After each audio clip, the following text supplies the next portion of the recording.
All right, I want to welcome everybody to another episode of Purpose Driven Pivot. I'm your host, Greg Clay. We've got an awesome interview ahead of schedule this afternoon. And so I'm really excited for our next guest that'll be joining me this afternoon, who some of you know, and some of you will affectionately get to know as my cousin Takara. Some folks call her Taka, but I'll call you Takara for this interview, okay?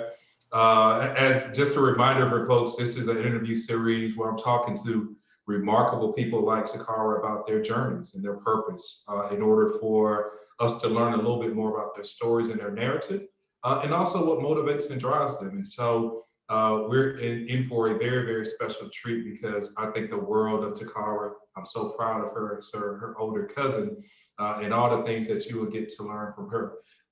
As a reminder, the other episodes for this particular series, Purpose Driven Pivot, can be found at gregclay.com/purpose driven pivot. We'll run this interview series again through June 2021 for all of the great interviews that we've had before. We appreciate people tuning in live via Facebook and also via Zoom. And so, Takara, how you doing? How you feeling this afternoon? I am well. I see Happy you. Sunday. Happy Sunday. I see you represent Tennessee. Yes, go Vols. Spent 4 years there. Yeah. I can't wait for you to talk a little bit about your experience in that. And so I know that you talk, we can start the story from a lot of different places on your experience as an expert in the hospitality space, your experience as someone that, from a collegiate standpoint went on to further your education, where you're inspiring your friends and people around you to, look at the world differently and how you live your life as this extreme socialite. Sakara is one of those folks that just, man, she gets the energy going all the time and keeps the energy so very high. No matter your age, whether you are young or old, Takara is a person that is getting everybody amped all the time, either at family activities or even amongst strangers.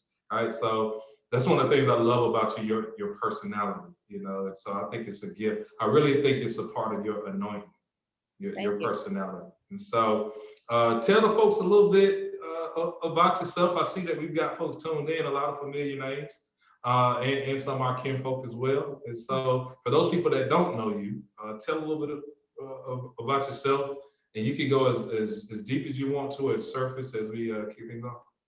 All right. Hi, guys. Hi, Greg. Thank you for the opportunity to be here. Again, my name is Takara Clay. I'm born and raised in Atlanta, Georgia, product Atlanta Public Schools. So if I say some things crazy, don't judge me. Just kidding. But I'm middle-aged young lady out here just trying to find a way or make a way. Shout out to my other also my other school. Sorry, Clark Atlanta. Went there for grad school, but born and raised in Atlanta. Did well in school. Very social. I am social. Gift and a curse. However, it brought me to my passion. It is my passion, being around people, being able to make people happy. But went to school in Tennessee, graduated with a bachelor's in sports management, business minor, and I had a job in Tennessee. I'm going to tell you my life story. I had a job in Tennessee right after school. I was going to be working for the Parks and Recs for city of Knoxville. Decent job, but I was not staying in Knoxville, Tennessee. 22-year-old. I want to go back to the city. And shout out to the people. Shout out to the good people of Knoxville. We love y'all. No offense, however, just I spent 4 years. It was time to go back home, and so I came back home, and I was actually working for it's called Visions Unlimited. So it was a nonprofit organization that pretty much helped people get to the next step, whether people that came out from jail or students, and actually worked in the school component. So I was a school liaison. So I worked with bottom 15% of the students for Coretta Scott King. And I just kind of gave them resources, one-on-one attention, see what's going on with them personally and their family, and kind of gave them another way, programs, after school, things like that. But I was at a banquet, a family function banquet, and at my table, there was a guy who was a general manager at the Sheraton Atlanta. And, we were just talking, people at a table at a banquet. And, I guess he fell in love with my spirit too. But he was like, hey, if you need a job, call my HR director and we'll see where we can plug you in. And of course, I needed a job. So at that point, I went in and interviewed for a club lounge attendant. Again, Okay. college educated, coming home from school, and I'm interviewing for to be a club lounge attendant at a hotel. It was something to do. However, they changed routes. They said, okay, we have a night audit position. So pretty much a front desk agent for the overnight shift. And I just did that while I still applied for jobs in my field. You know, ideally, I want to be the next Jerry Maguire. Show me the money. I want to be a sports lawyer. However, I didn't want to go to law school. So I just kind of started working at the Sheraton. And from there, I just worked my way up. Like, you know, I fell in love with the industry. Became the trainer, then a supervisor for the front desk, and then I assistant manager. I was up for a manager position for the front office, and they denied me. I didn't get the job, but however, they asked me to train the person who did get the job. So I was like, okay. We've seen and heard that story before. Of course. And that person probably, I don't think that person lasted maybe like 3 months. But however, at that point, that's when I decided, let me go back to school, get my MBA. And I chose Clark, Atlanta, because it was right in the neighborhood. I could easily, Shout out to Clark. yes, I could easily, continue working and go to school during the daytime. So I did that full time as a assistant front office manager and did a 2-year Clark program. And from there, once I got my degree, all right. And so I had Huncho called me from LinkedIn and say, hey, I have a casino in Biloxi, Mississippi that needs a hotel manager. I heard of Biloxi because our granddaddy Joe, he used to always take bus trips down there. But however, I'd never been to Biloxi. And I was, okay, let me just see. So I get down to Mississippi for an interview. The hotel was gorgeous, actually MGM, Beau Rivage. And so again, just on a whim, like, all right, got a new degree. Let me try something else. And went down there for an interview for a hotel manager. And that position was pretty high. And also, I've been in hotel operations, but I've never been in casino operations. So the lady who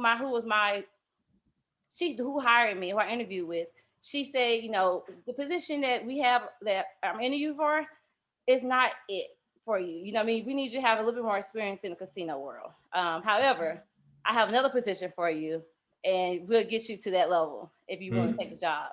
So sure, why not? Single, no kids, on the faith. And they also kind of promised me that they were building a new hotel casino in DC. It hasn't, no groundbreaking yet, but it was on the bill to get built in DC. So I was like, all right. So Takara, you step out on faith and you move to Mississippi.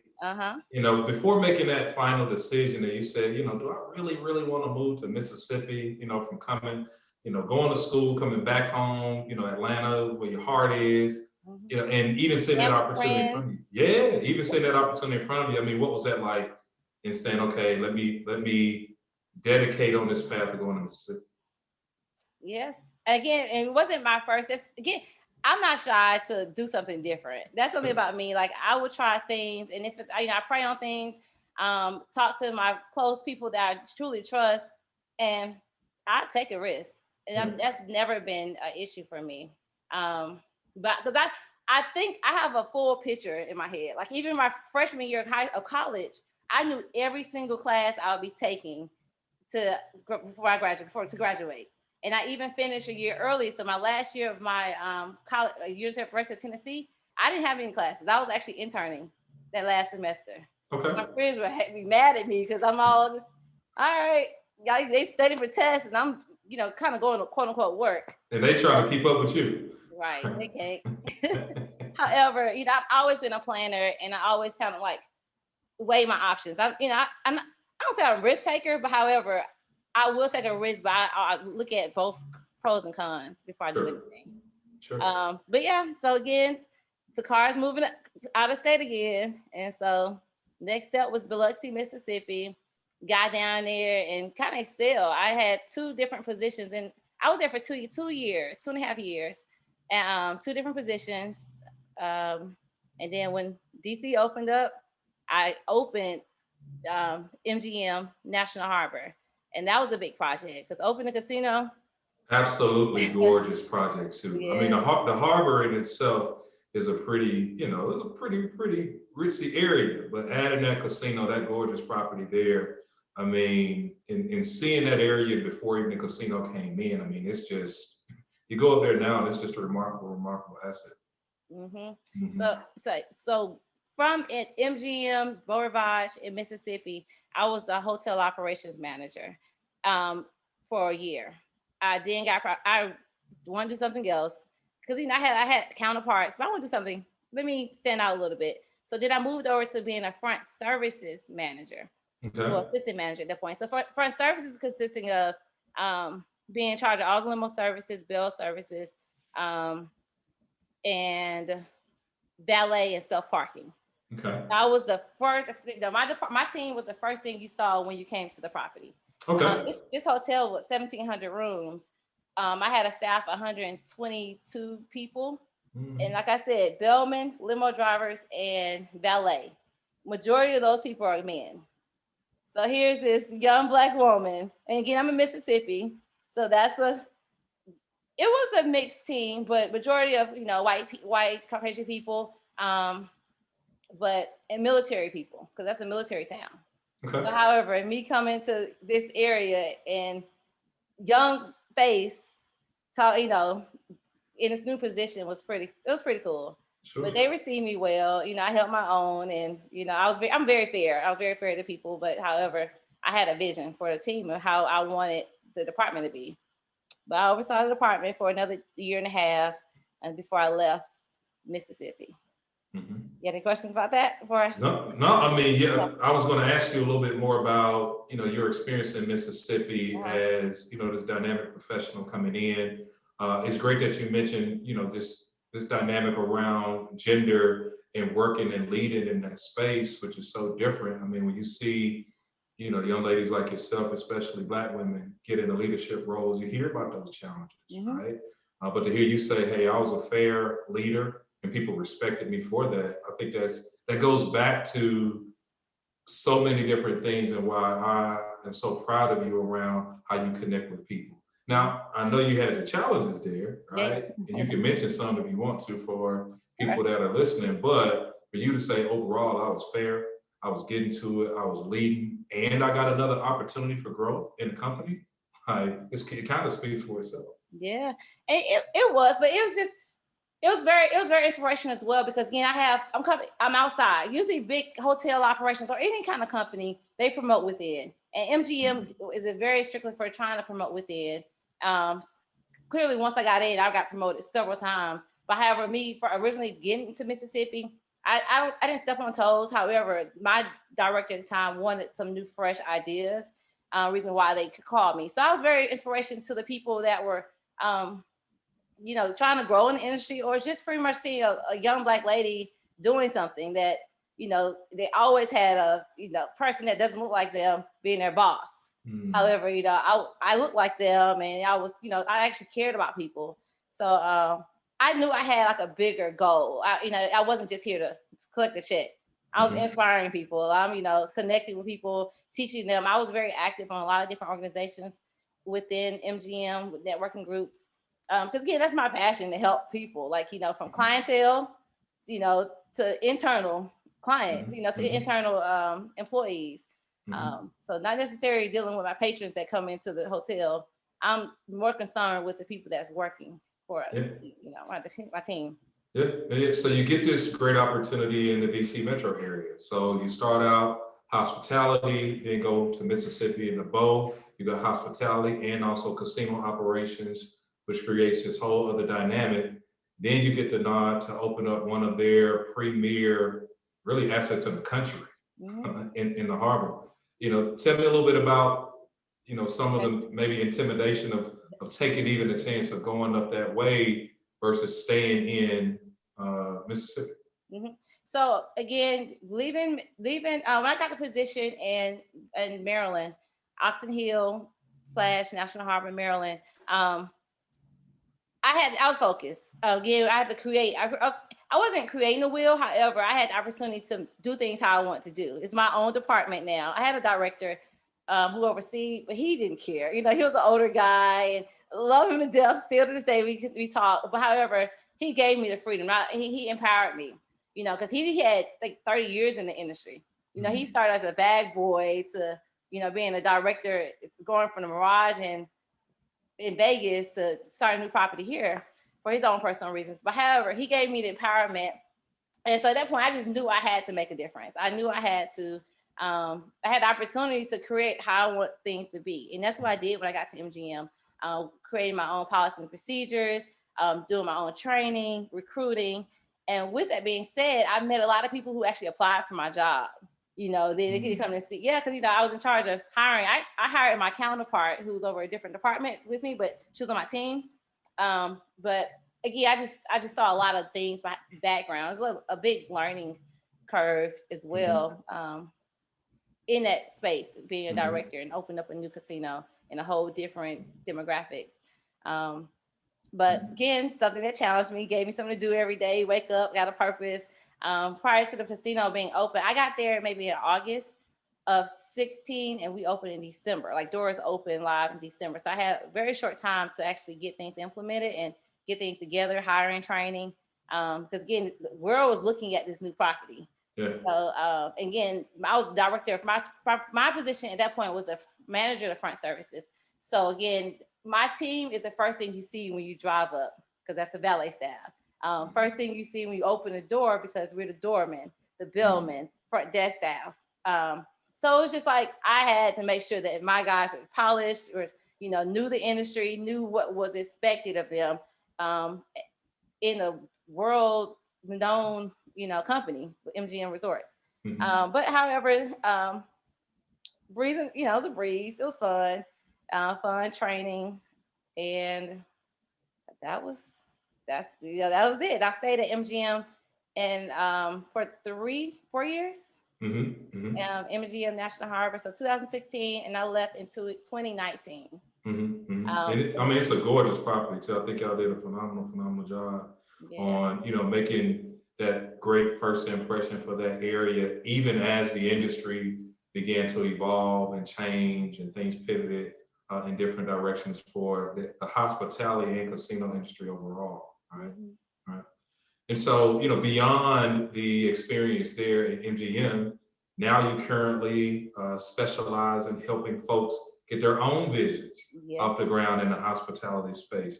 Takara, tell me a little bit more about that journey and, all of these experiences, these collective experiences that you had from the industry and saying, hey, now I'm taking these things that I'm empowered with, these specific things that I'm bringing to the table to start to help people in my own space. Because I've had experience in that as well, in kind of the civic and political space. But tell us how that was in the hospitality industry and, the different opportunities that you have even now that you're looking forward to in the future. Okay, so after I will start, so I actually let me see where I'm gonna go.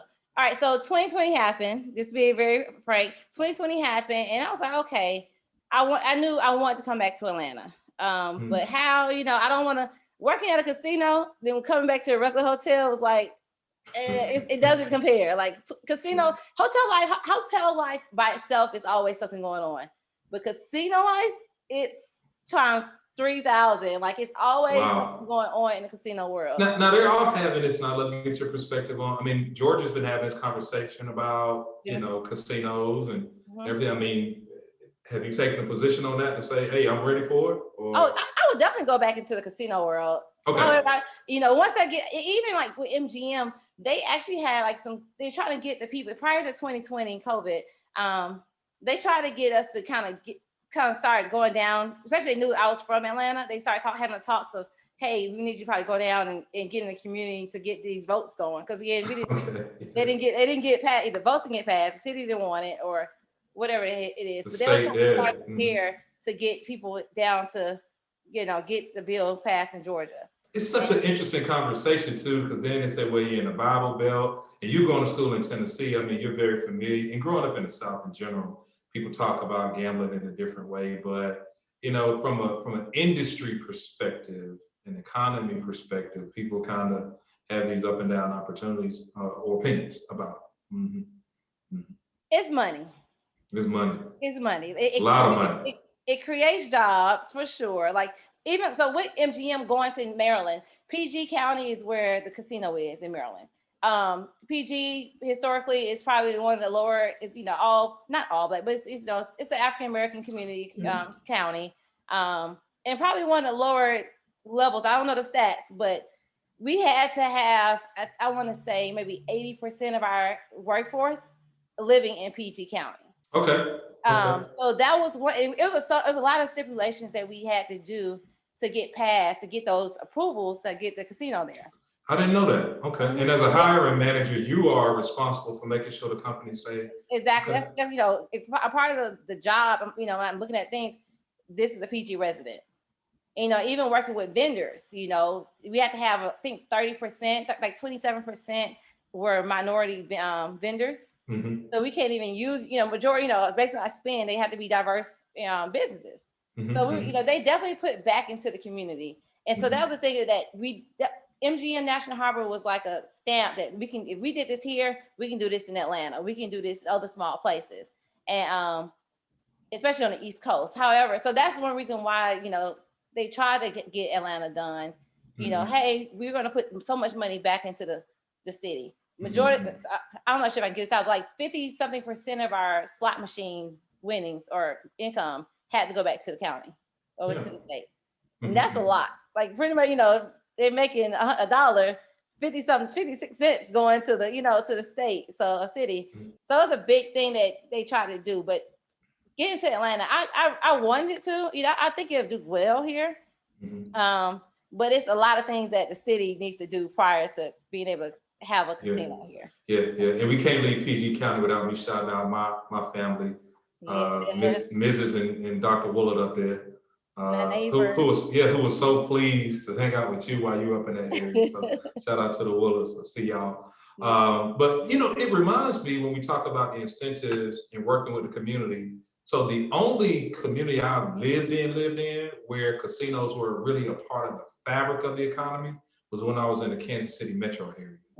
And there were so many people that worked or affiliated or just were around the casino. It was this brand new thing for me, even from a social standpoint, where people say, hey, what are people doing for the weekend? We going up to the casino. And it was so many in the area, like it was just this different way of life from shows. Now it wasn't Vegas, but it was certainly a different lens into an economy of every day being around this stuff and the good and the bad. I mean, you see the 1-800 numbers, you hear the context of people literally betting the farm in casino spaces. So when you talk about that, I remember my time day to day living in the Kansas City metro area. So yeah, I definitely think the pros outweigh the bad for the community, for an area, but Atlanta needs some work before we put any kind of casino here.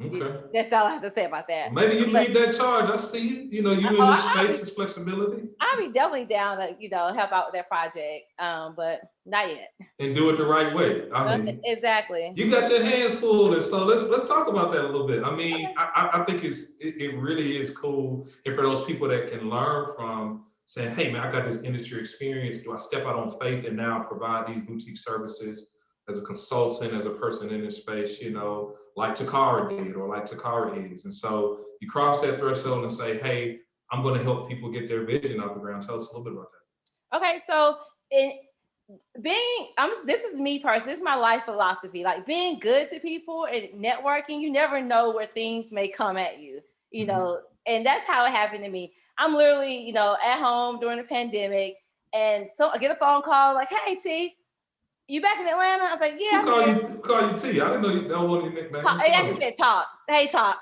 Oh, Talk. Okay. Yeah. Hey Talk, you back in Atlanta? I was like, yeah. He said, well, I just bought a bed and breakfast, and it's in Mississippi. Where COVID happened, but however, I need somebody in the industry that kind of can tell me what we're doing wrong. I was like, okay, sure. And like from that, from them knowing that I did this before, or this is kind of my background, I started going back and forth to, do consulting for their bed and breakfast and helping out. You just got this Okay. attachment to Mississippi. Do you belong in Mississippi? No, I know, right? I was like, I'm first people I said, hey, I'm not moving.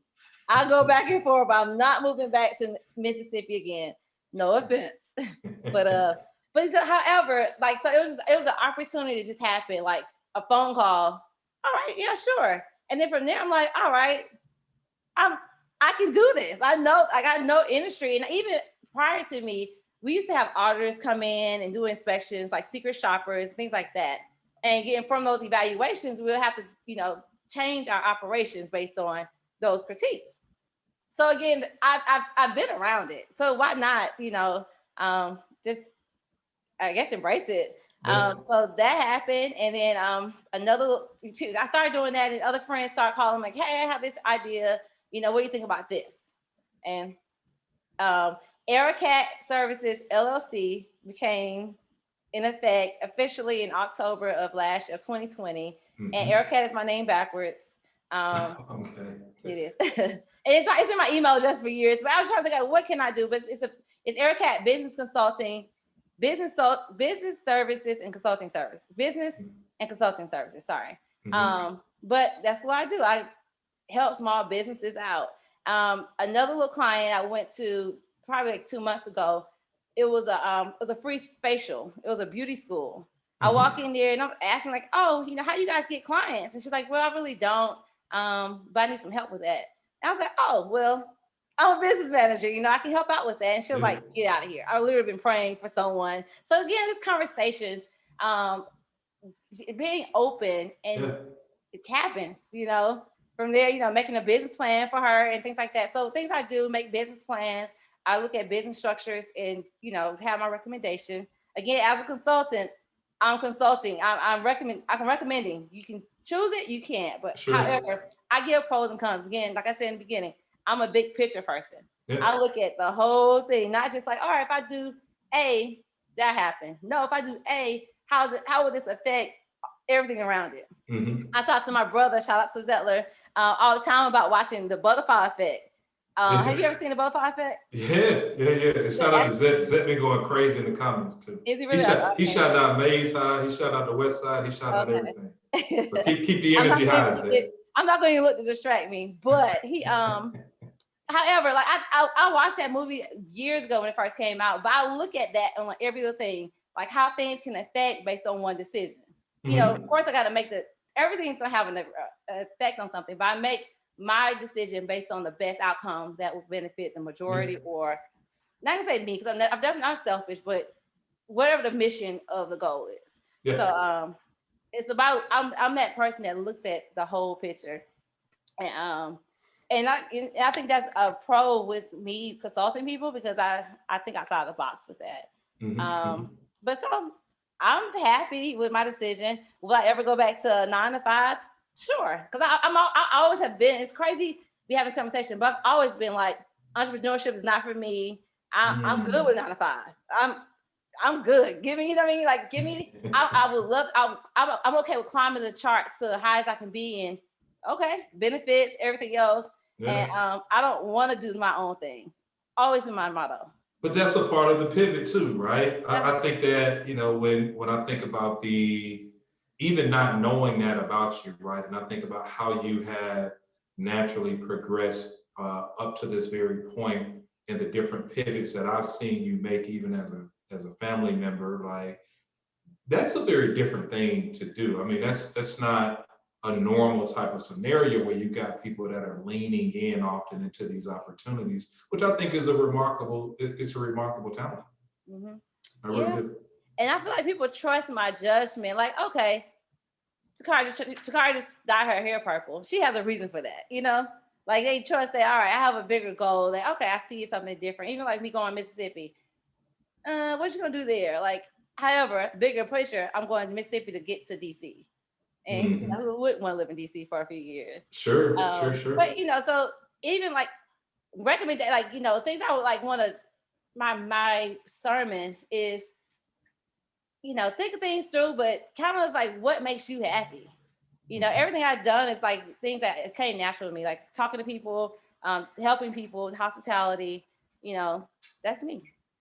So it came naturally to me, and I just like embraced on the journey and still embracing on the journey. Like, okay, consulting, helping out businesses. All right, go. And so when you think about the industry going forward, I mean, things are changing. It seems like by the week. I mean, even Shani and I, shout out to Shaw, we're Hey, Shawnee. thinking about how we're going to be traveling for the duration of the year as, you know, vaccines come out and things of that nature. I mean, do you think that, well, I don't want to ask a blanket question about industry going back to what it was, but how do you, from your role, see, you know, businesses and some of the smaller, more, you know, business structures in hospitality, how are they going to be pivoting into some of the change? Or are there any unique ways you're pushing people to think about post pandemic as we kind of come out of this thing? Well, prior to like 2021, I should say, like 20, everybody knew like, all right, we're in this state, but things will have some kind of normalcy soon.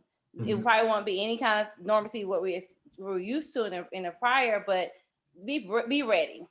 But I feel like, you know, because even prior to 2020 pandemic, people like these big companies or even government were looking at these small businesses.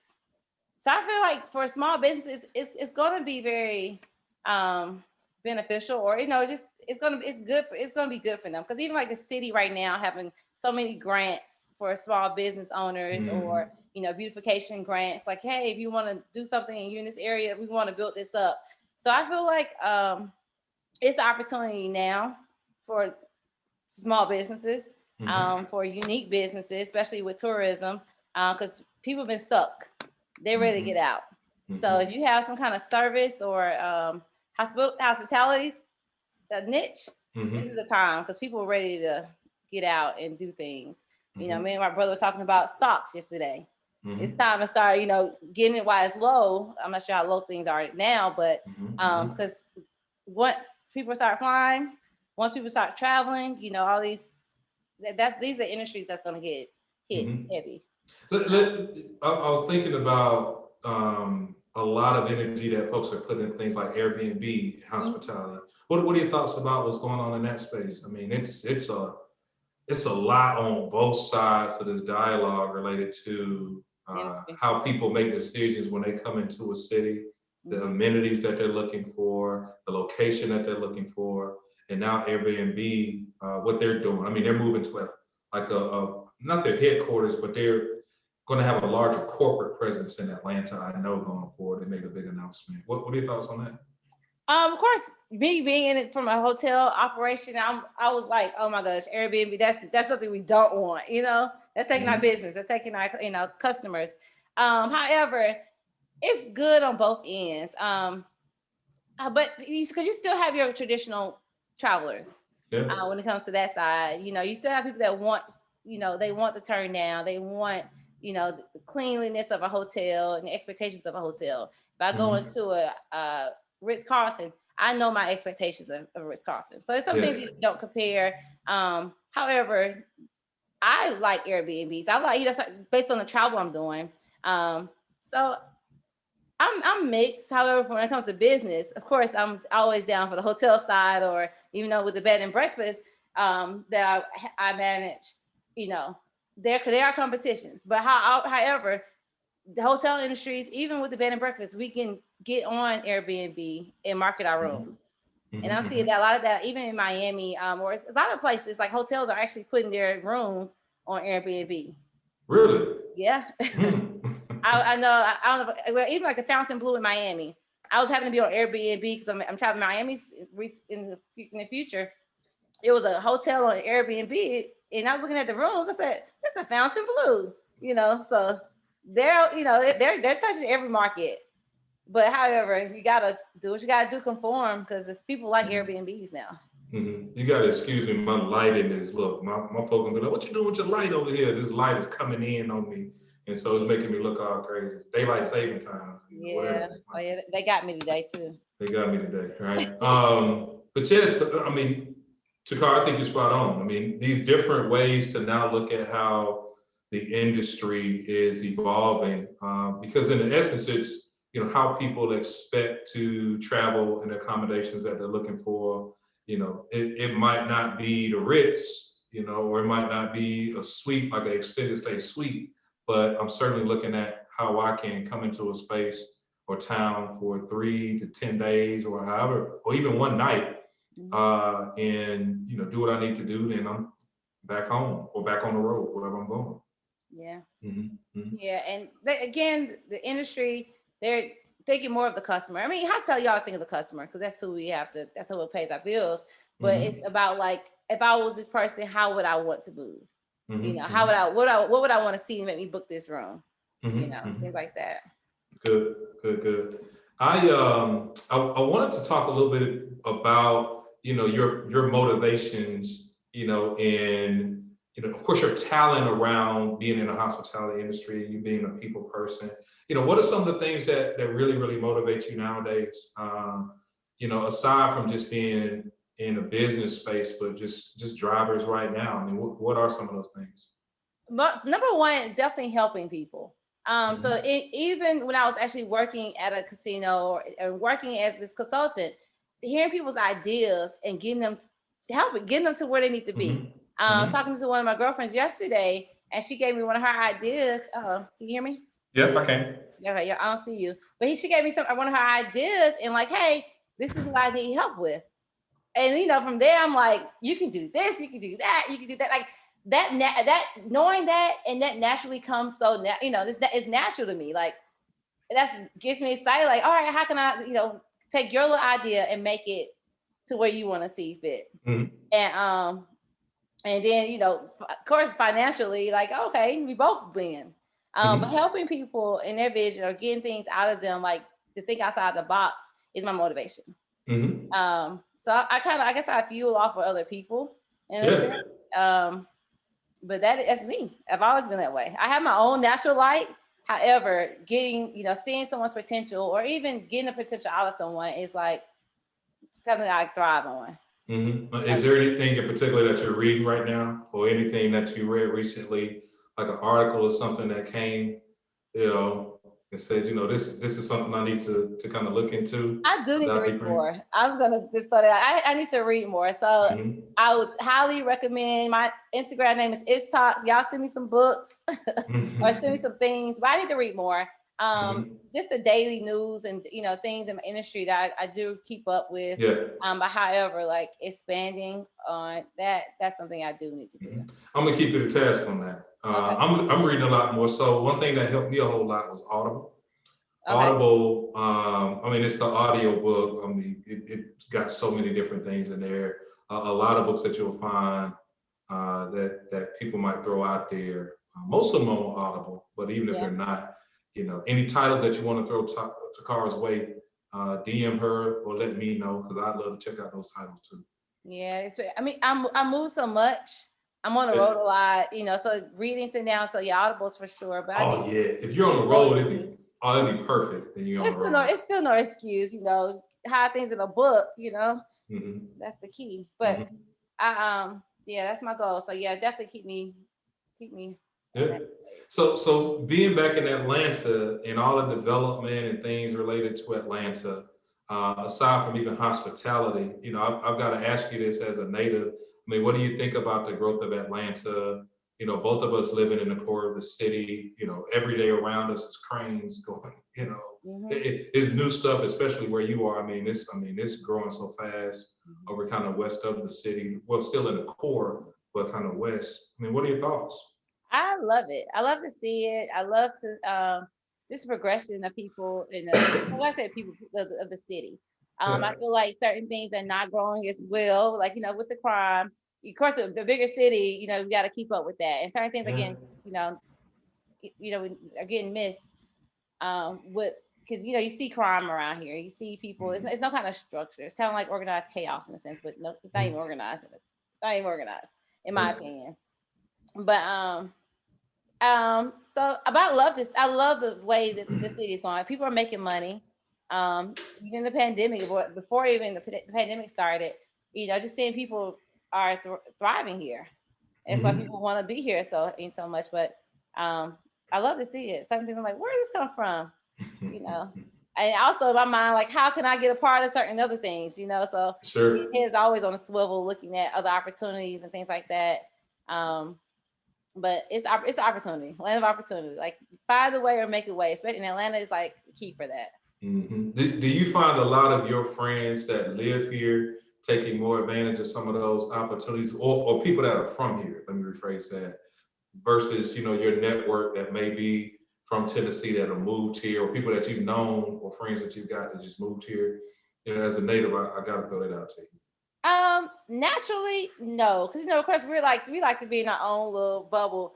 But until like it's an event, we go out. But it's not an everyday. Oh, we're gonna start something new today. Or I'm Yeah. thinking this new spot. People from Atlanta are not like that versus my people that are from other places. But it's not like they just don't want to. It's just kind of it's not convenient as much because a lot of them are on the south side or the west side of town. But and then you see the crime, you see the things going on, see how the traffic getting downtown. That's discouraging for people like. But again, things are happening outside of like the city. The good restaurants. I was downtown College Park the other day, and that's kind of like my little spot actually. East Point on Main Street. Yeah. That little area. But I feel like people that are from here kind of more laid back and just all right. We let y'all out of towners ruin the city, or just Well, have some fun. But and it's such an interesting conversation because I want to make sure that I don't get in my bubble like generationally. While you're younger than me, I know that while folks your age see the city a certain way too. I don't want to make it seem like some of my hesitations around or perspectives around the city are just because I'm old. You know what I mean? And well, I ain't old, but I'm older. We just being lazy and we more set in our ways rather than saying, okay, are some of the younger millennials, experiencing the same things that we're thinking about being from the city and how we interact and engage in, new things coming online, know? Yeah. But also our lifestyles are different, like I'm not going to the club like that every week. My friends and family, they're not doing that as much versus like the younger. Because even I would say like when I came back in home 10 years ago, or I was back here 10 years ago, we were out every day. We were doing this, doing that. Like, okay, get off work, we're out, but so that's not the same. So I guess being older, that's why. But, What is the car doing nowadays to kick it then? I mean, no more clubs, no more. Well, COVID is a little bit different. I just don't go out every. No, I'm joking. Like when I'm home, I don't do much. I'm kind of. I do try different stuff around the little area because I just moved recently downtown. But so I try little restaurants here and there. But I kind of go to my brother's house. I have a niece and nephew, and they keep me going. And mom, plus with pandemic too. So and I try to like be around my mom a lot and my grandmother. So I try not to be out about too much.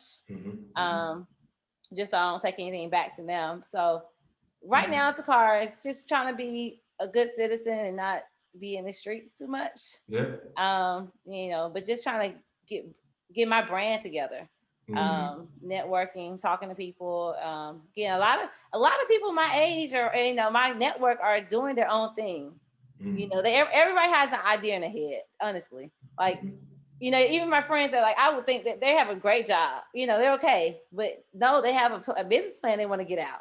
And I love to see it and just having these conversations with people and to get them to that level. Like, all right, you may not be ready now, but when you are ready to press go, you have that plan already ready for you. That's good. I mean, the ability to be a mentor to your friends in that space is really awesome. Versus people that say or see things and they think the grass is green on the other side. You get out there and it's just kind of like, yo, this isn't what I expected. But while entrepreneurship is never really what you expected, there's still these great things in being able to talk with a friend about, some of the things that they're experiencing so that you might be able to go through some of those things, but maybe it's not as rough of a road as some people that came before you. Yes. Now you talked a little bit about family. How does family motivate Takara now in being this entrepreneur and being in the city and being involved and being engaged? I mean, just of course, everybody, oh, we're proud of you, but just making sure we get to that next level. Because again, we're the age and we're the generation that like, okay, our eyes are open on things, we see maybe like the bad things, or not the bad things, but like the deals or the investments that our parents didn't make that could have easily happened, and we want to do better. So family is just kind of like, all right, we have land. Let's see how we can make sure we don't sell it, or things like that. And, just keep up with things like again, things like our parents probably didn't do as much as they should have. We want to make sure we're doing for us and our future kids to come. But just trying to build something is motivation for me and my family. And I don't have kids, but when that time does come, I want to be able to pass something on, like, that let the leg up, shout out to our uncle, we want to, what up, Joe? We want to just be able to, me personally, I want to have something for them, oh, my cousin does this, like I was talking about you the other day, like, oh, he knows, he's a plug in Atlanta. Every time I go somewhere, oh, that's Greg cousin. First of all, I got that from my brother, but now I get that from you. But I'm sure you get that from me too. But anyway, I do. I get it all the time about you. Right, but still, I mean, it's just that's rewarding. Again, having a name, like ours, we're in the city, we know people, and we're good to people. Like, I want to make sure I'm holding my own. I'm always representing of who I came from, But having something for my future kids and family is very, very key for me. Not living for check to check, or just if I do, I have a goal to make it beyond that. Because clearly a year can set us down. You never know what any time can happen for all of us, and just being prepared. That's good. That's good. Taka, you have really, really stepped out on faith from all the experiences that you've had. Still living in your anointing, your gifts, your talents. They're still shining through your work. It sounds like you're spot on, and everything that while things aren't perfect, you're spot on and kind of living in this lane around your pivots that have become this way of life that it sounds like you're enjoying. So I think that's really, really cool for listeners that know you or folks that do not know you, because there's this what I found for people that are guests on the show, just these opportunities to learn so much, whether you've known Takara for 20 years or just listening to it for 45 minutes. This ability to really inspire folks. With your story, I think it's really, really cool, and I'm proud of you. Yeah, my little favorite movie is Forrest Gump. Don't ask why, but shit happens, and that's me. Shit happens. How can I bounce back? Growing up, no silver spoon. We had life happens. Life happens to me. Life happens to people around me. But shout out to my dad. Like, find a way or make it. Like, he really was like, he's not a hustle, but just kind of made there's other options going on. Sorry, I'm getting excited. I'm talking about my daddy now, so I'm getting excited. But it was just always like, this, the woe is me. This, I can complain. However, I still gotta get up and take care of kids. I still gotta do A, B, and C. And that's why I look at people like that, and I look at situations like, even working in a hotel, I can plan a perfect day, but the toilet may overflow and ruin my guest's whole outfit for the dinner tonight. I just gotta make it. I gotta make it work. I gotta, change the whole dynamic of things. It's nothing. But however, that experience I give to that person is key. And so that's how my motivation in life was, just kind of like, things that happen. I lose my job. I do this. I do that. But all right, it's time to refocus. What is God telling me? What is this? How does this affect me? How can I get past this? And that's the key I want to leave with everybody that's listening or will listen. Like, things will happen in life, but find your passion and find your own motivation and get through it. From talking to people to your own personal beliefs to, everything, your own personal motivation. But yeah. And rest in power to our guy Takara Clay the third. Yeah. To the champ, man. To the champ. I was talking about family and things to a friend yesterday, And, we were kind of talking about we were just counting up blessings, really. In this opportunity to be a reflection of the best of our parents. Yeah. And Takara, I think you are a reflection of the best in ZC the third, man. I think that, the way you continue to push forward in his memory and everything that you continue to do, I think it's that perseverance that you talked about. Yeah. I certainly see that in you from him. Thanks. Yeah, because again, he's always gonna have a smile on his face and figure it out. And that's me. I'm always gonna smile. I remember one time I was had to let someone go, or I was training people, and the guy was like, "Hey, the team told me that you will fire me with a smile on your face, so I want to be careful about your smile." But I mean, you're fired. I'll make you feel good unless you know that unfortunately terminate your employment. However, Sure. That's just me. Like it's other it's a bigger picture. It's a bigger way. Indeed. But we coming right at time. I don't want to, go over our time. Listen, I think this has been a great time talking about how you pivoted along the way.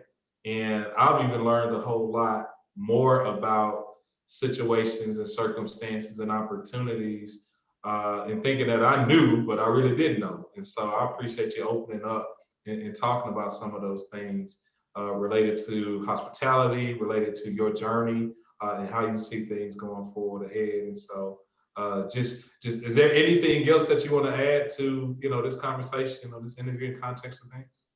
Nothing really. I thank you, Greg. Like I'm proud of you. Like we have a legacy that we are definitely starting or have already or continuing. But I'm proud of like the things you're doing, having this platform for me to just be able to talk and just the people you have on your show to hear their stories and just that's a community. One thing about Atlanta, you mentioned about earlier. I'm sorry, you mentioned about the new Atlanta. Just having that community back. Back in the day, we used to go to Allen's Park and do this and that. I don't do that because I don't have kids. So I don't have like a network. Okay, this is the baseball league and things like that. But however, these different organizations and especially with your podcast, kind of brings people back together. That we're missing from the craziness of social media and things like that, like real life stuff. Like I'm tired of looking at Instagram stuff that's like fake, things like that. But like real life things, real life people, real life scenarios, relationship things like that. That's a great platform to bring this where this are. That's real. That's true. You mentioned the new Atlanta. And some folk get mad at me when I talk about it. I say, hashtag old Atlanta with the new Atlanta because we represent new Atlanta too. If you lean on or just rest on the nostalgia of things you did at Greenbrier Mall or Cumberland Mall, the things you did in your neighborhood, if you let the story in there, this new Atlanta that's emerging with all the development and all the things, while it's important to remember that history, you got to be a part of it. You can't be ignorant to it. No, you're gonna get left behind. You'll be looking around trying to figure it out, right? Now you got to get a part. It's a lot of opportunity out here. So Indeed. Embrace it. Indeed. Well, God bless you, Takara. It's been real talking to you. I really, man, the comments been going crazy. There's so many people shouting you out. People got shouting out Biloxi, Main Street, okay, everything in here. Yeah, I'm getting text messages too. So thanks everybody, all my friends that listened and came in. My godmom, Janet's on too. So thank y'all. Indeed. And so you making them proud and everybody proud. And so continue to do such amazing work, Takara. And so for those folks that have tuned in via Zoom and also via Facebook Live, we appreciate y'all joining us on this afternoon. Again, this has been Purpose Driven Pivot. I'm your host, Greg Clay. I've been talking to my cousin, Takara Clay, about things important to her in the past, present, and future.